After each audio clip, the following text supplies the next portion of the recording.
Hello, I'm Joanna Coles, the Chief Content Officer of The Daily Beast, and you're listening to The Daily Beast podcast. And my co-host today is the wildly talented Dan Bucatinsky. He's an award-winning actor, a writer, a producer. You loved him in Scandal. You still love him in Hacks. And I guarantee there is no listener who hasn't laughed at his jokes. Dan is currently in Rome, but I thought of him for today's discussion because he's an old friend. And from past discussions, I know he's interested in family dynamics. And that's what this episode is all about. So if you're a parent, if you're a sibling, if you're a child, if you're an only child, this book is going to explain so much of your life to you, and you are going to find new ways of thinking about yourself and the people around you. So stay tuned. Dan even wrote his own book, a hilarious book called Does This Baby Make Me Look Straight? Great title. It's The Confessions of a Gay Dad, and it's currently a steal, Dan. I don't know if you knew this, at $1.99 on Kindle. So hopefully people will go and buy it too, because it's a great book about parenting. But today, Dan and his husband, Don, are proud parents of two fabulous teenagers, if not always the most easy of teenagers. But then what teenager is? He's a keen observer of humanity, so it's always a pleasure to spend time with him. So Dan, thank you for joining us. And I'm very pleased to introduce you on air to an old friend, Susan Dominus, because today we're diving into the battlefield of the family home, where alliances are formed, grudges calcify, and no one ever quite forgets who got the bigger or the best bedroom. Our beast of the week this week is Susan Dominus, who's a long-time writer at the New York Times Magazine, and she's now the author of a book that had me planning to call my sister the moment I put it down. And to be fair, my sister and I have only spoken once this year. So that was a big deal, Susan. Thank you. Wow. I want to hear about that. Well, your book is called The Family Dynamic, Why Birth Order, Sibling Rivalry and Long-Held Roles Still Shape Us. I love that the Times asked Ezekiel Emanuel, brother of the powerhouses Rahm and Ari Emanuel, to review it. And he called it wonderfully engaging. And I agree, it's a deeply reported, often moving, and sometimes funny exploration that examines how some families produce multiple high-performance individuals, I think they're called. Think of the Brontes. Every single one of them wrote a novel. Horrifying. But what Susan discovered is that much of the motivation to achieve came not from parents, but from their siblings. So if you're a failure, you might actually be blaming the wrong person. Anyway, it's all fascinating. Welcome, Susan, and congrats on the book. I can't believe there isn't anybody who's interested in this book, because everybody knows the issues of families. But it's sort of you start the book with a memory of when you were a child and you go to spend time with another family and you realize that family rituals are different. And in fact, they were going around the table doing math problems. Can you just talk a little bit about what actually set you down the path of writing this book sort of 40 years after that incident? Yeah, that was a really interesting. My parents used to go away for travel for 2 weeks at a time, and I would go stay with, and they would sort of drop us with family friends. People used to do that kind of thing, 2 weeks at a time. And this family dinner table for them, dinner table conversation with them was these very elaborate math games. You know, the father would turn to one of the three sons and say, a plane is leaving Cleveland flying 2,000 miles an hour, and another is leaving New York 2 hours later. At what point will they cross? And they would talk about current events over dinner. That was sort of the expectation. And I thought, is this happening at every other household but mine? And I just loved watching the boys do this math in their head. I thought it was great fun until one day Michael Goldie turned to me and said, so Susie, a plane is leaving, and I burst into tears. Horrifying. So stressful. My brain went completely blank. And in my own home, my father always likes to say that there was one rule at the dinner table, which was we had to chew with our mouths closed. That was very strictly enforced. Also quite hard to do. Yes, especially if you're 9 years old. But I think that I became like a familyologist. I was always very interested after that in what was happening in other families. And I sort of collected string. I was obsessed with like the Kennedy dinner table rituals and the football games and things like that. And then, of course, like many bookish, nerdy girls, but what's funny is I didn't just love the Brontes fiction. I was very obsessed with how did they all come to be the Brontes? How could three such talented young women all write groundbreaking, you know, innovative, beautiful works of fiction? What was going on in that household? So I was just genuinely, I think I was a kind of ambitious little kid myself, like maybe weirdly so. And I wanted to know what was going on that was not going on at my house. There were other wonderful things going on in my household, but it wasn't like this concerted enrichment, this cultivated kind of thing. It's fascinating because we as parents, all of us, all parents, are so obsessed with what they have control over and what they do not have control over. And one would like, a parent would like to think that, and you listen to parents when they're expecting, their expectations of the child they're expecting are so great. Mine's going to be a concert pianist. Mine is going to be the first female president. And you already start to see the seeds of their expectation growing while that fetus is growing. This is why your book I found riveting on so many levels. And your own curiosity, your own personal curiosity drives the narrative and your research and every conversation, every family in a way that echoes our own. I mean, how much of it is us? How much can we really, control and or shape and or cajole our kids towards success?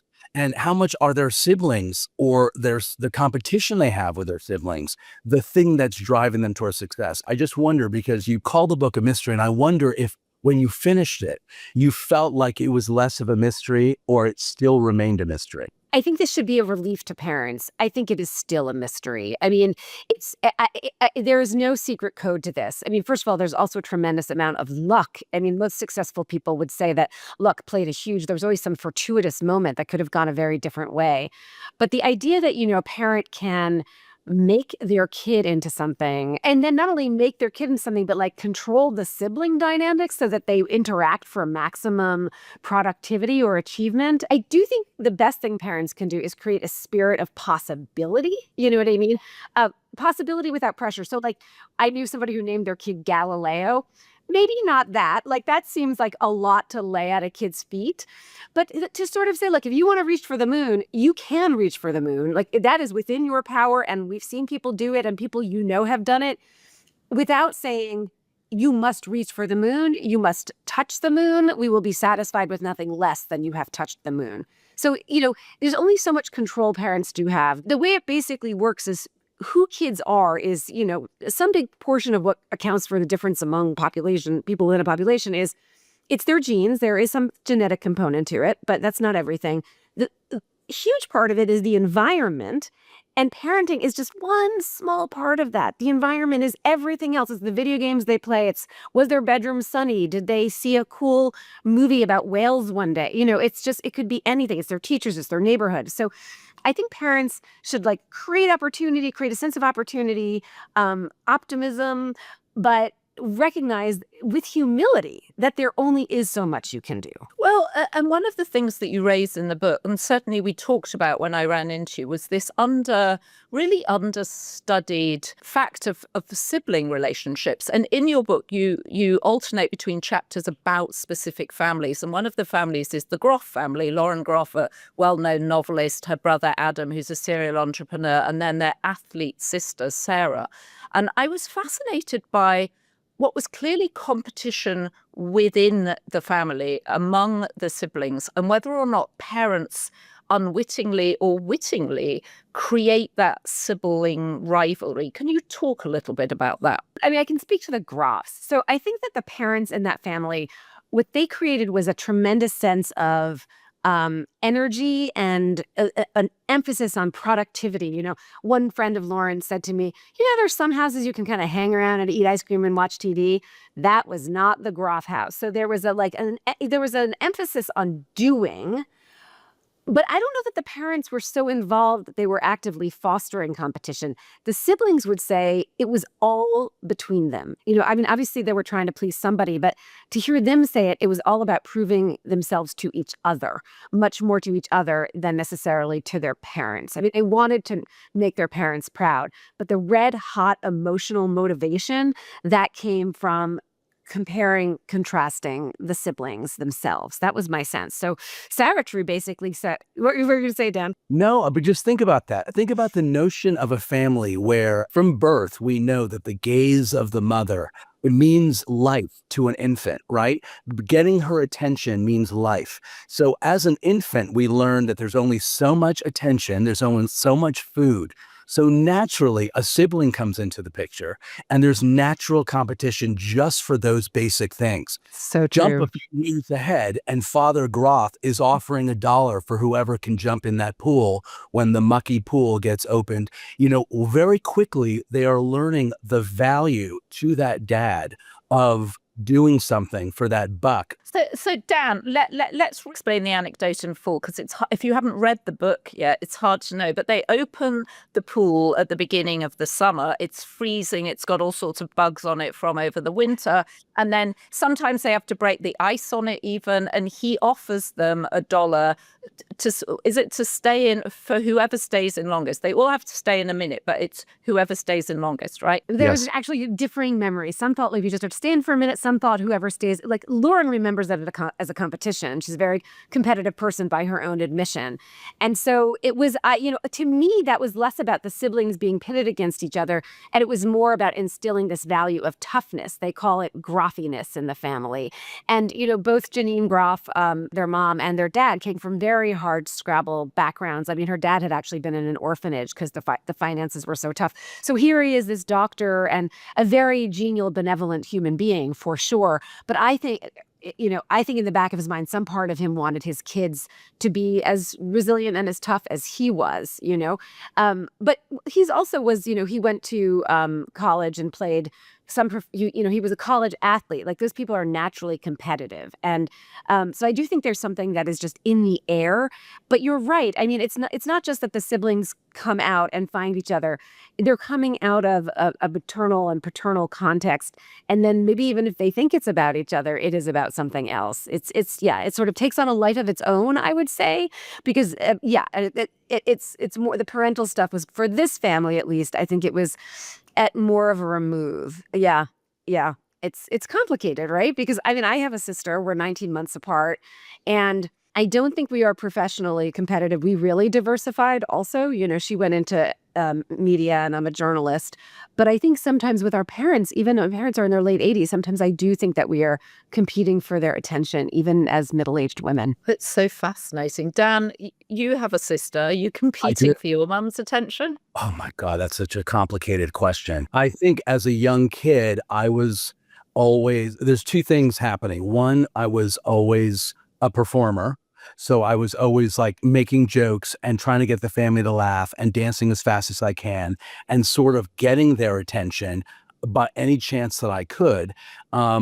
And my sister was a reader and more quiet and more shy. So I was perceived as the favorite, but I was, secretly gay and had tons of shame about it and was trying to navigate this idea that if I could cover for what is a horrible, horrible fact, I can maybe win them over and it won't matter so much. So there was so much going on there. But if you'd ask Wow. my sister, she always felt like she was in the shadow of her brother. And I always looked up to my sister. But we're extremely close as adults. And, my parents were Argentinian immigrants who were not parented in the ways that we are parents and are the way that we parent our children by any stretch. And in many ways, the deficits in their getting love and attention from their immigrant, scrappy, trying to just make a buck parents put it onto us to provide them with the love that they never got. So it is so complicated. I mean, this is why you've bit off such a huge subject matter, because there are so many factors and each one's so different. Well, let's talk about birth order as a factor too, because we assume that somehow the older child is the more responsible, the younger gets the younger becomes the rebel. But in fact, what you discover is that that's not really true. Certainly, if you were going to break it down by personality, like conscientiousness is one of the big 5 personality traits. And we all assume, it's all over TikTok, right? Oldest sister syndrome. And the best conducted research on birth order and its effect on personality with the widest samples has basically found that, we tend that there is no effect of birth order on personality, and that we tend to think that the oldest child is the most responsible because they are the oldest.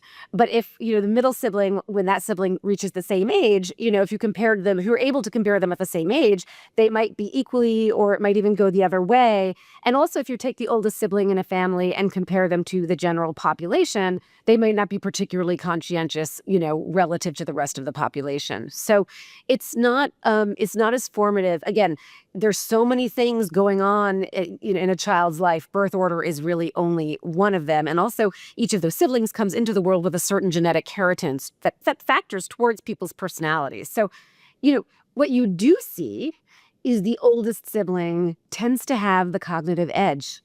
This comes up over and over and over. You really expect to see this at this point. The oldest child, even by age 1, if you compare the oldest child to their siblings, when those siblings reach the age of 1, the oldest child scores higher on cognitive tests.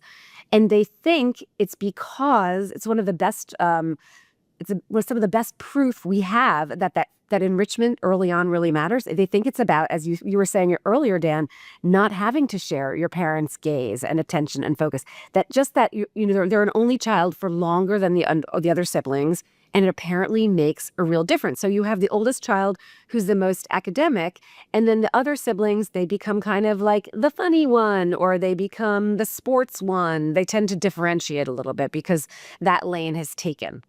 This is on average, I should say, as the youngest of 3. I'm just going to put it out there. And the effects are small, but it's real. Like, even people who believe there's no effect of birth order on personality whatsoever, and that's all a big crock, they will all acknowledge that, except for this one thing, which is cognitive strength. Weird, right? It's very interesting. I have one younger sister who's 5 years younger than me, sometimes 6. So we have a big gap, and people often observed to us that we were like single only children. It was like we were a family of 2 only children, and she was actually much more successful than I was academically. I think she worked harder and she got better exam results than I did. And we're very different. We're close, but we're different. But it definitely made me want to call her. But Susan, can you change the family dynamics? Because I think one thing that families sometimes know is they're sort of stuck in this dynamic. Is it possible to sort of move those boundaries? Yeah, I think we all see this in our own lives. But I do think sometimes it takes an external force that is as powerful as family. So, again, not to draw on my own family, but, one of my sons went away to this incredible summer camp that's all about cultivating, young men who are, don't have toxic masculinity. And there was something about 2 months in the, immersed with this other environment of older young men he looked up to. And he came back and he was kind of, he was able to reset the dynamic. He said some things to us about what he felt comfortable with, what he wanted to change. I hope he wouldn't mind my sharing this with you.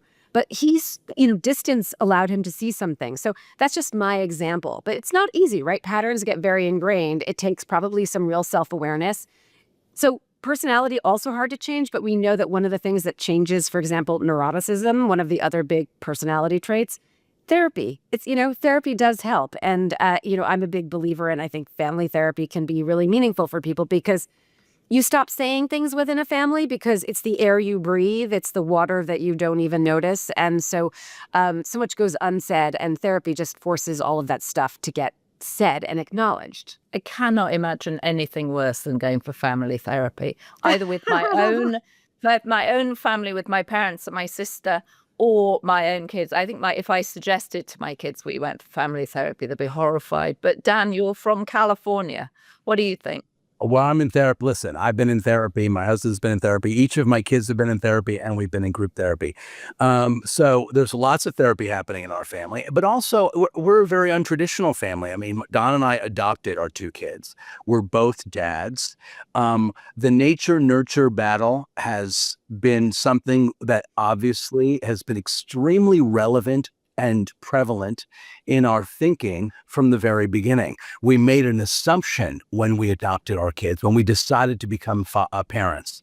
We made an assumption. I quoted a few things when I was reading the book. Aw. The underestimation of the nurture effect, right? But I think we also underestimate the nature effect. How much DNA, you talk about that in the book as well. Yeah.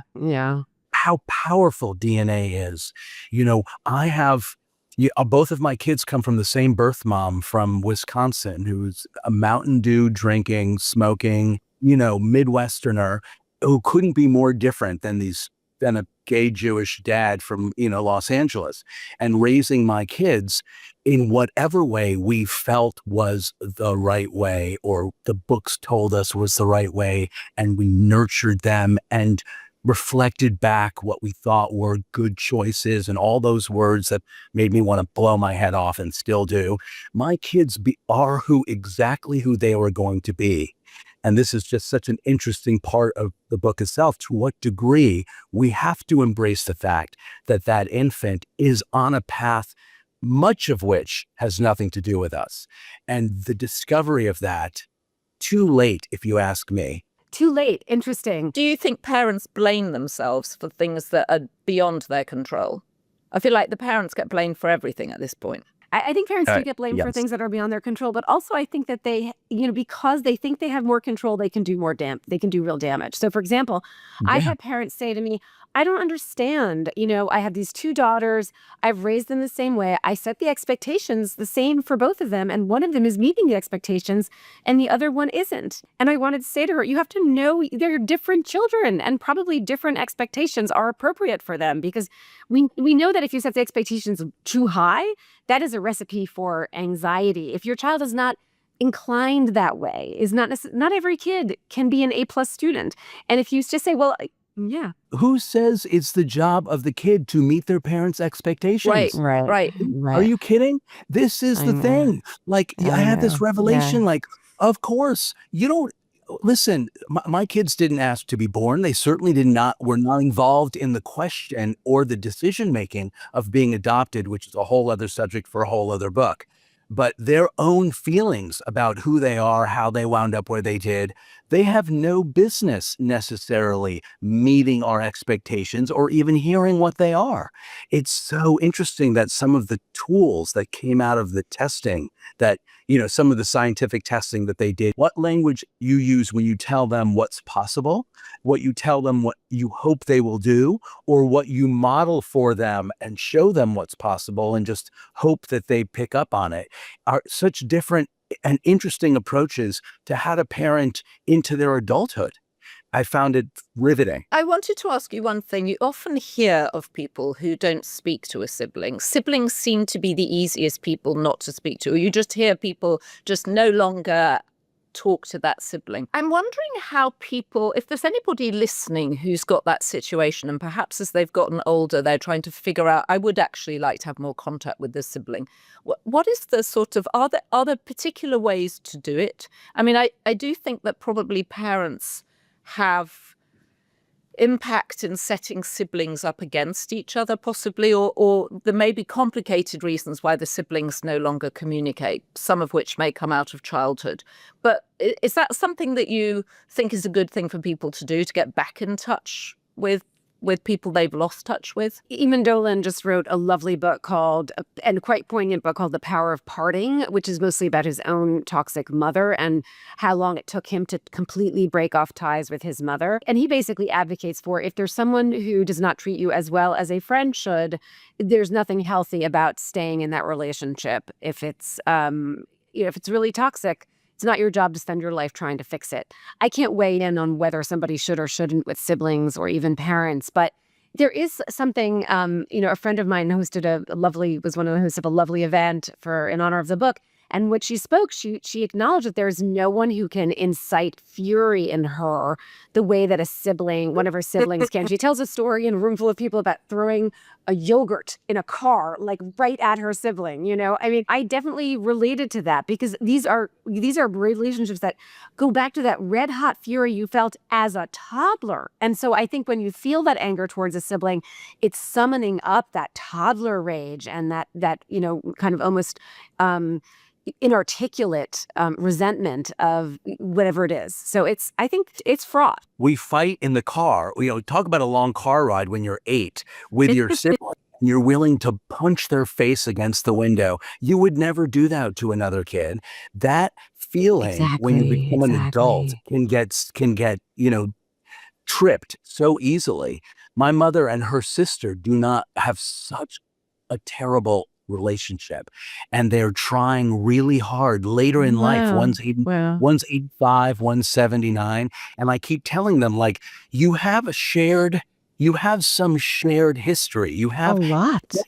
Points of connection. Forget about the points of disconnection because there are very many and they're obvious. But the only thing you have is a point of connection and drive in the direction of those, because otherwise you're going to be shoving her 85-year-old face against the windshield.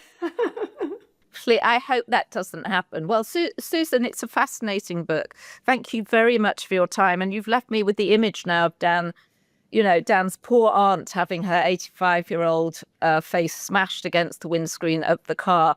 But it's a fascinating book, and just the fact that siblings have known you so long, and we all go through transformations as we get older, but the idea that they knew the original you is clearly a source of power for many siblings. Anyway, it's fascinating. Whether you're a sibling or not, any parent or anybody about to become a parent should read this book. There is so much in there that is helpful in terms of both your scientific research, your personal anecdotes, and these really interesting family snapshots, each one different from the one before it, that gives a lot of insight into how little we really have to say about how successful our kids become. I so appreciate that, Dan. So beautifully summed up. And Joanna, it's just such a treat to spend this time with you as well and get to know you, Dan. So I just can't thank you guys enough. Thank you. Thank you for joining us. Bye, guys. Thank you so much. Congrats. Bye. Bye. So, Dan, I'm expecting you to be transformed as a parent now. Transformed by this book. Dan will never take the pressure off himself. He's a writer, he's an actor, he's a producer, he's a endless threat, a quintuple threat. My daughter's 20 and is in Rome with us right now, and she won't leave her hotel room. She's 20, so we got her own room, which we thought would be the respectful thing to do of a grown woman. She's in Rome. She's in Rome. Do you understand? She's in Rome. She's been flown to Rome by her parents. She hasn't left her hotel room. And today I got her out to a pizza making class. And I almost wept because I got to see my daughter step out of her hotel and make some pizza. But I don't know how do you create you can't turn someone into someone who wants to see the sights in Rome. Well, and who wants what you want for them, right? Because the issue is you want her to become educated and sophisticated and a world-class traveler by getting to know Rome. And of course, that's not what she wants. No, she wants a Mountain Dew. She wants a Mountain Dew probably, and a pack of Benson and Hedges, which I'm not going to buy her. So, Dan, how are you going to get your daughter out of her hotel room? Well, today worked. We have one more day left. But so we did 2 cooking classes. One on the third day we were here, pasta, and delicious. One day that was pizza. But both took an enormous amount of texting, prodding, tears. And, this is not the idea of going to Rome, I think, was very exciting to her. But the actuality of someone who has social anxiety, here's the truth of it. My kid is neurodiverse and has social anxiety, and the impact of the pandemic on our kids who were coming of age right around that time, 12, 13, 14, 15, those ages, the impact of that on each kid is so unqualifiable. It really is hard to know what it has done to them until you sort of experience them. And she's having a hard time with adulting, and she's nervous to make big moves. And a city like Rome on the week of the conclave is packed with people. Oh my goodness, you were there for the conclave. I can't believe they didn't ask me to come in and weigh in, because I had some. Well, I know you would have done. You would have had thoughts. You would have had thought, even though you weren't Catholic, you would have had it. You would have known exactly who would look best in the robes. Duh. And also, listen, I've watched every season of America's Next Top Model, and I feel like there are values that one learns from a show like that they can also bring into who would make the best pope. I mean, it would be an excellent. I don't know. I think they should do it more often, and it would make a great reality show. Yeah, they should do it more often. I agree. I can't believe you were there for the conclave. And of course, your poor daughter, to be fair, you live in LA. What are you, 8 hours ahead there, 9 hours ahead? It's terrible jet lag. From LA to Europe is chronic jet lag. I always hate that trip. That's hard. So she's probably just getting round to it. Exactly. 3 a.m. she falls asleep. She doesn't wake up until 2 p.m. The class that we've signed up for is at 3 p.m. And I'm like, get up, brush your teeth, come downstairs. The car's waiting for us, And yesterday, the only thing she was looking forward to was this horseback riding trip, an hour out of Rome. And she didn't make it. She didn't come. And I went by myself. I didn't even want to go horseback riding. And it was quite an experience. Well, at least you stayed upright by the looks of it. You didn't fall off. I did. My back, doesn't feel great. I'm not 24 anymore, but I did do it. I think I'm seeing a whole new array of potential reality shows here.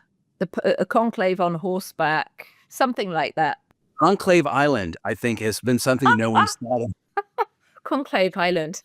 Seriously. So good. 12 international cardinals are, alone in Fiji with, a lot of tequila and a bunch of things that they had, a bunch of, A bunch of tasks they have to do. Who Yes. ends up with who? Who ends up with who? We're going to burn in hell. Okay. Oh, we're definitely going to burn in hell. Dan, I'm so thrilled to have you as a co-host. Please come back soon. Your questions are terrific. It's very good to get a different point of view. And I wish you the very best for your last day in Rome. Thank you. I need it, but it's been great. And when I just have to stop shopping as a way of feeding my the hole in my soul. I just find clothing that I think might actually do it. I love shopping in Rome. It's such a beautiful place. It's a beautiful city. We'll do it together next time. We'll do a podcast from Rome live. No. Right. Perfect. Okay. I miss you. Okay. Onwards. Go to Valentino for me. I will. Bye. Bye.